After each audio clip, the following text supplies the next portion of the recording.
You've probably heard a lot of people recently screaming and yelling about fake news. Charges fly from all points on the political spectrum. This story is mistaken. It's fake news. That statement is incorrect. It's fake news. But to my mind, these arguments miss the point. Mainstream American news is all fake because the major news outlets are so consistently biased toward the left that whether any given story they report is factual or not, their overall reportage is essentially leftist propaganda. You can complain about the right-wing slant of Fox News all you want, but left-wing ABC, CBS, NBC, MSNBC, and CNN have combined almost 10 times the viewers. Look, the chief journalist at ABC is former Clinton operative George Stephanopoulos. The president of CBS News is David Rhodes, the brother of a former senior Obama staffer. Comcast, which owns NBC, is run by a major Democrat donor. Same for the leadership at CBS and Time Warner, which owns CNN. Only 7% of American journalists identify as Republican. And while a lot of news outlets forbid their reporters to donate to candidates, 96% of those who did donate last time out gave to Hillary Clinton. These journalists claim that despite the fact they're all Democrats, they can be objective. It just ain't so. Psychologists have shown that when people associate almost exclusively with those who agree with them, they suffer from groupthink and confirmation bias and lose their ability to see events clearly. Now, it's not that these journalists are liars, exactly. It's that their bias skews their reporting in very specific ways. Let me give you Andrew Klavan's 3 rules of mainstream media journalism. These can transform any story, whether it's true or not, into fake news. Rule number 1.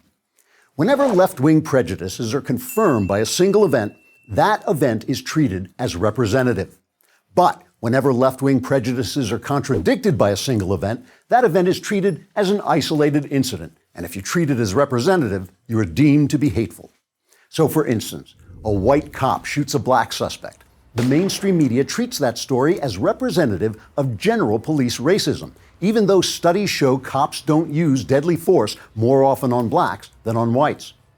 On the other hand, if a Muslim commits an act of terrorism and someone is bold enough to point out that the terrorist act is in fact representative of the daily acts of Muslim terror around the world, this is considered Islamophobic. The leftist media cherry picks when an event illustrates a larger narrative. That's fake news. Rule number 2. When a scandal breaks on the right, the news is the scandal. When a scandal breaks on the left, the news is who wrongfully disclosed that scandalous information. Thus, when the media wanted to raise suspicions that Donald Trump was somehow in league with the Russians, they freely quoted illegally leaked information from intelligence sources. But when Congressman Devin Nunes announced he had information that the Obama administration might have misused intelligence against Donald Trump's transition team, the story became, how did Nunes get that information? And did he do it legally? The scandal meter is heavily weighted to fall to the right. Fake news. Rule number 3. Individual extremists on the right are highlighted, but the overall extremism of the left is ignored. In one of the fakest fake news stories in recent history, the mainstream media rose up as one to tar conservative Tea Party members as racist, when all they really wanted were lower taxes and less government spending. Reporters gave the Tea Party disparaging nicknames, represented their almost universally peaceful gatherings as ugly and violent.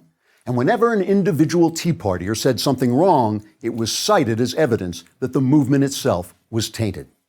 Meanwhile, the continually violent, vandalizing, anti-Semitic socialist movement that went by the name of Occupy Wall Street was hailed by journalists as an important social development, right up to the moment it vanished without a trace, except for the piles of litter its protesters left behind.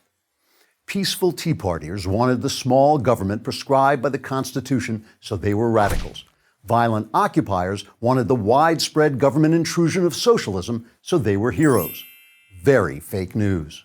Newsweek editor Evan Thomas was once criticized when his magazine essentially convicted some white Duke University lacrosse players of raping a black woman. A rape it turns out they did not commit because it didn't happen. Thomas defended himself, saying, "The narrative was right, but the facts were wrong."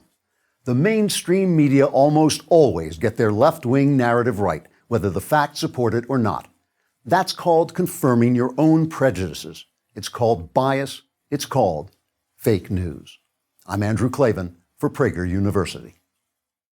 To keep these videos free, please click here.